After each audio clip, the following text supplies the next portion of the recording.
Hey everybody, welcome to Social Work 540, Social Welfare Policy. I'm excited to start this semester with you.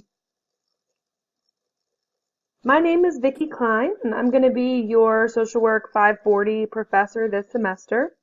First things first, as we get started, I want to let you know how to contact me. Primary mode of contact will be to send me a message through the Engage platform. If for some reason you're unable to sign in or get into the system, you can also send me an email through my Widener email, which is vaklein@widener.edu. You can also call me. My phone number is listed here. It's also listed in the profile section of Engage. You can send me a message also to give you a call back if that's easier. I do work during the day, so if you call during the workday and I'm unable to answer, please leave me a voicemail and I'll get back to you, generally within 24 hours, as soon as possible. You can also contact me to set up a Skype or a video session. I'm generally available for office hours on Monday and Tuesday evenings and as needed by appointment. Usually on Mondays and Tuesdays I'm grading your discussion posts, and so I'm usually online anyway, so I tend to respond to emails faster on those days. Since we are going to be spending quite a bit of time together this semester, I want to share a little bit about me so you know who I am and a little bit about what I do and where I come from. I'm originally from Baltimore, Maryland, and I've lived and worked in multiple different places doing a variety of types of work. My history is in both micro and macro practice, and I generally consider myself to be a generalist social worker. I've always felt most comfortable practicing with feet in both of these realms, in the micro world doing direct practice as well as doing advocacy work and more community-focused work. This is because I believe that that's where true social work practice is found, in the place where policy impacts human experiences and vice versa. I've worked in grassroots and activist settings. For example, I've lived in a Catholic worker community in Kansas City, Missouri, which was a soup kitchen and shelter for families, and also did a lot of organizing work around violence and poverty. I also spent years involved in humanitarian work on the U.S.-Mexico border, working on issues of human rights of migrants in detention, family separation, other issues of family detention, immigration detention, all of those types of things. I spent a couple of years after that working for an NGO in Mexico City, where I did research on the impact of U.S. immigration enforcement policies and practices on families living between the U.S. and Mexico, looking at forced family separation due to the intersection between child welfare and immigration enforcement. And I did a lot of public policy work and training, resource development, that kind of thing, with both governments of the U.S. and Mexico to improve the situation for these families. Obviously, now we're seeing a lot of those policy issues playing out in the media. I'm now engaged more in direct practice, doing generalist social work in an outpatient medical facility, doing primary care work with Johns Hopkins Community Physicians at a place called the East Baltimore Medical Center in the heart of East Baltimore. So, why this class? As you can see, I believe in the relationship between direct practice and social welfare policy, and I think that it impacts every aspect of our lives, both in personal and professional settings. This class is going to look at the historical roots of the social work profession. We're going to look at the history of social policy development. We're going to take a look at how it is that the social welfare policies that we see in existence or being debated on today have come into play. How did we get here? So we're going to do a lot of looking at history in this class. We're also going to learn about how social policy is developed at different levels. We're going to look at local levels, federal levels, how does social policy become developed and become law or become economic policy. And we're going to explore how our belief systems and our ideologies impact how we advocate for social policy and how social policy is developed. The key to this class is your participation. Discussion forums in this class are 65% of your grade. That is a very significant portion. So it's super important that you participate on time and thoroughly to every discussion post, because if you do miss those, that's where you will see your grade impacted. Initial posts are due by Thursday evening of every week, and your responses are due on Sunday night. Late posts will lose points. I utilize the rubric for grading and expect attention to quality posts, including using references to course readings and also utilizing APA citation format in your discussion posts. That helps with really good practice for being able to get ready for your papers where you'll need to use APA citations. Super important. Related to your discussion posts, I want to implore you to think about the quality of your discussion posts. This is a section I like to call lame responses versus good responses. You'll see that many of your discussion forum posts have a minimum word count of 75 words. It is very easy to quickly fill up 75 words, and so I want to encourage you to ensure that your posts, however, meeting the discussion post minimum word count, are not full of fluff. I want to see the content of your thinking. I want to see you using critical thinking. I want to see you responding to your peers, to challenging them, to offering new insight, and not just kind of filling up the space to meet the technical requirements of the post, but not really say anything.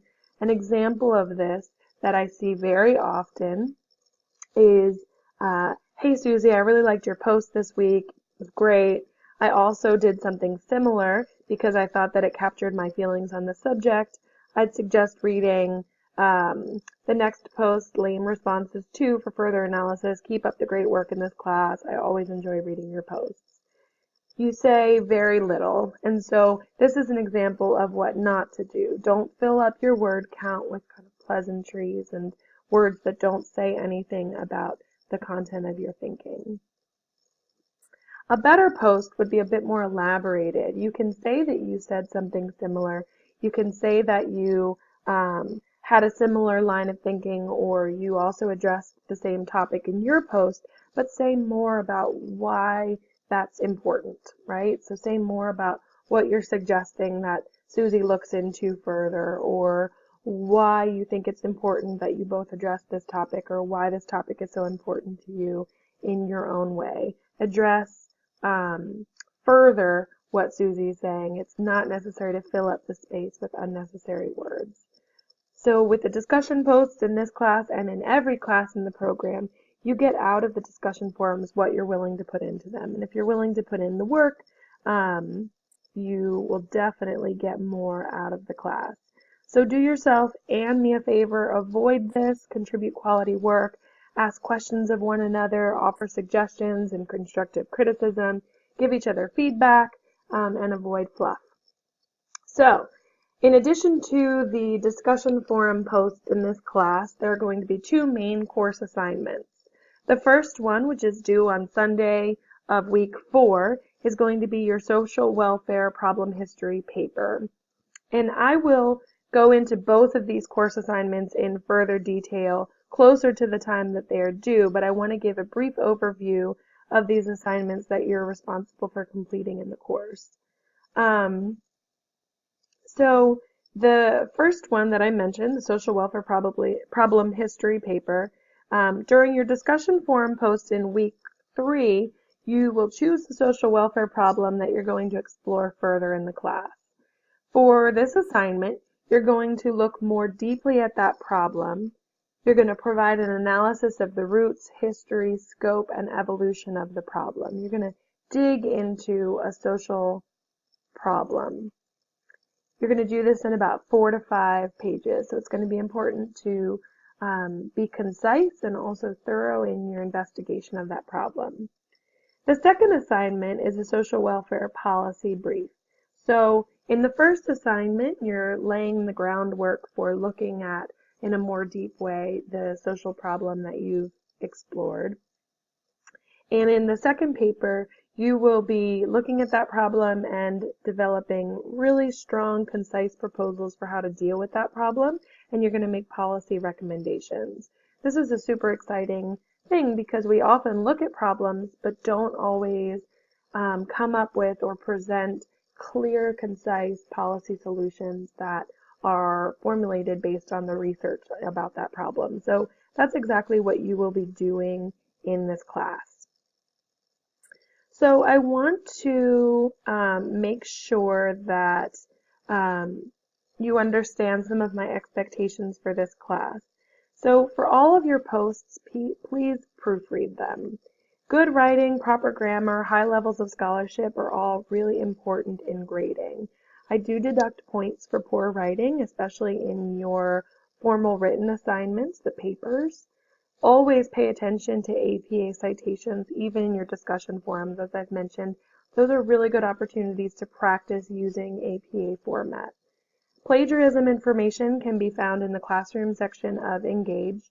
If you have any questions about my own practices around plagiarism or Widener's expectations regarding citations and how plagiarism happens or the potential for it, please do let me know.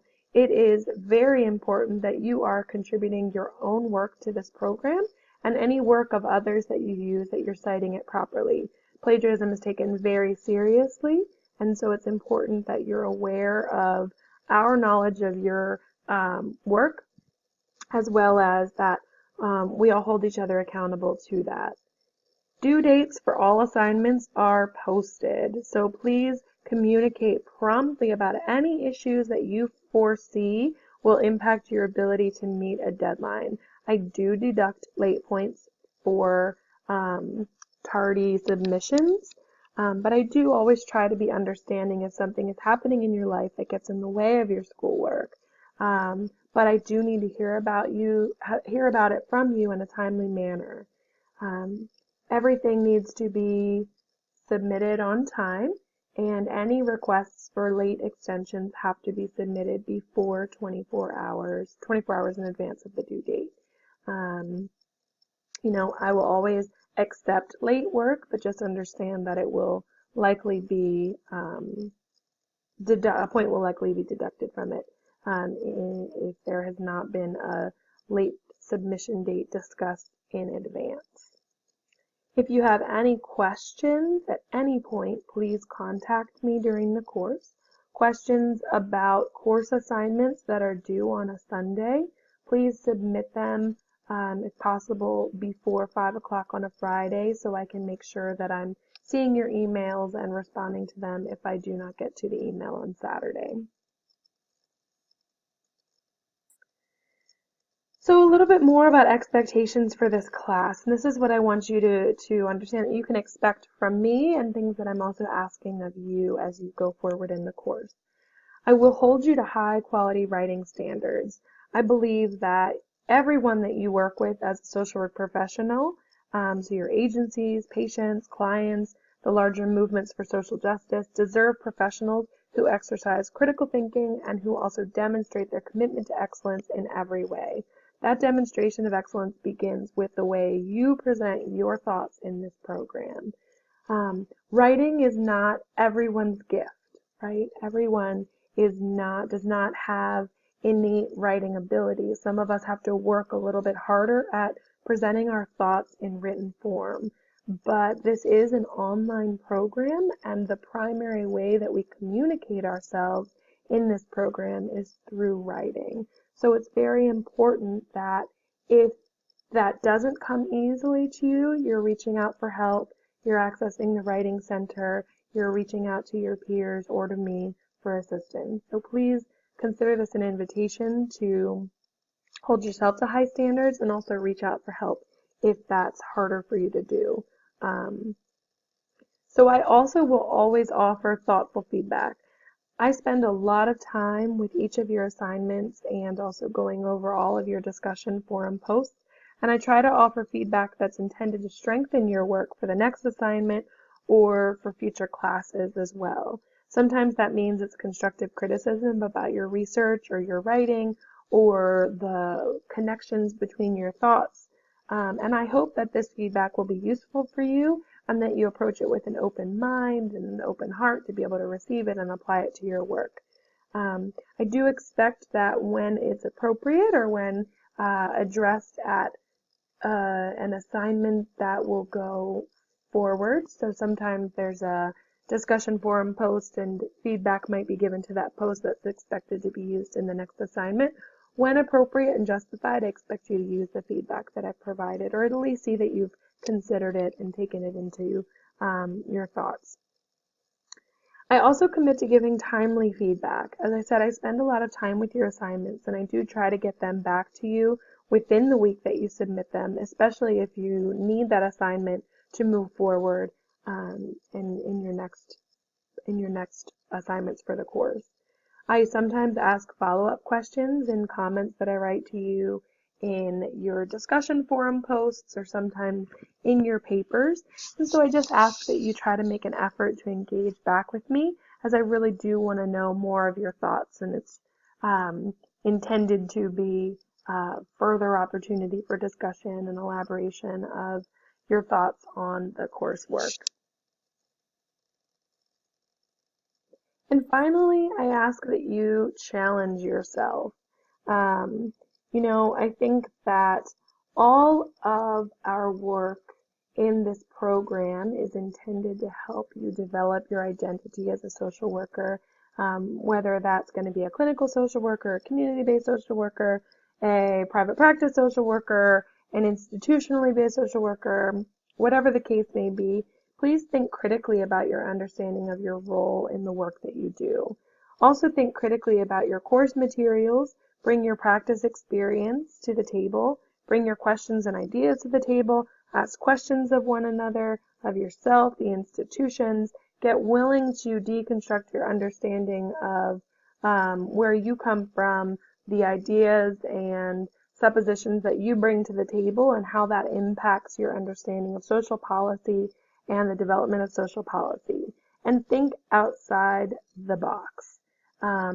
Enjoy yourselves in this class. I hope that it's interesting. I hope that you find the relationship between history and our current events as compelling as I do.